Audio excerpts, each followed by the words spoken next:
নমস্কার বন্ধুরা, আমি অনির্বাণ। এগুলি আমার অনেকটা শেষের দিকে লাগানো গাঁদা ফুল।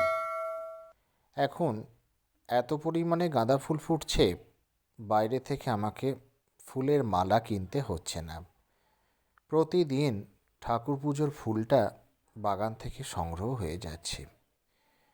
আপনারা যারা লাগিয়েছেন পরবর্তীতে ছোট গাছ, তারা অবশ্যই এখন যে খোল পচা জল সাথে এনপিকে 10-26-26 একসাথে পচিয়ে মাটিতে দিন। যাদের বাগানের মাটিতে আছে বা টবের মাটিতে আছে, দুটো জায়গাতেই আপনারা দিতে পারেন।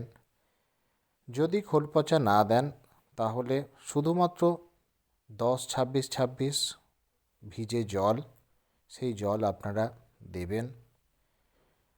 তাহলে দেখবেন আপনাদের গাছে প্রচুর প্রচুর পরিমাণে গাঁদা ফুল ফুটবে। আর রোগ পোকা যাতে না আসে, সেই জন্য আপনারা প্রতি সপ্তাহে যে কারণ এখন যেহেতু প্রচুর ফুল ফুটছে, অতএব বিভিন্ন ধরনের পোকামাকড় আসবে। অতএব 1 ml 1 লিটার জলে গুলে যে জৈব কীটনাশক কাকা আপনারা পাতাতে স্প্রে করুন সপ্তাহে একবার। তাহলে দেখবেন আপনাদের গাঁদা গাছে কোনো রোগ পোকা হবে না। আর আগের ভিডিওগুলো তো আপনারা দেখেছেন কিভাবে কি মাটি প্রস্তুত আমি করেছিলাম, কিভাবে যত্ন নেবেন, সব কিছুই আমার বলা আছে।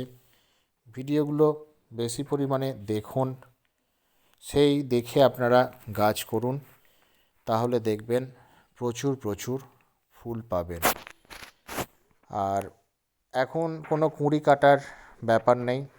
আগে আমি বলেছিলাম যে কুঁড়ি কেটে দিতে প্রথম কুঁড়িগুলো, এখন আর কিচ্ছু কাটবেন না, যেভাবে হচ্ছে হোক। গাছে ফুল ফুটলেই আপনাদের যেটা মাথায় রাখতে হবে, গাছের এখন যেটা চাহিদা, যে দুটো জিনিস, সেটা হচ্ছে ফসফরাস আর পটাশিয়াম। এই দুটো সম্পন্ন খাবার আপনাদের, সেটা স্প্রের মাধ্যমে হোক বা আপনার লিকুইড করে হোক বা যে মাটিতে ছড়িয়ে হোক, যেভাবেই হোক, মোট কথা পটাশ আর ফসফেট জাতীয় খাবার আপনাদের দিতে হবে। তবেই দেখবেন গাছে প্রচুর প্রচুর ফুল ফুটবে, ফুলের সাইজ খুব ভালো হবে। আর অবশ্যই যেখানে সানলাইট পায় সেখানে রাখুন। টবের গাছগুলো বুঝে জল দেবেন, আর মাটিতে তো জল যেভাবে দেবেন আর কি, এইভাবেই করুন গাছ।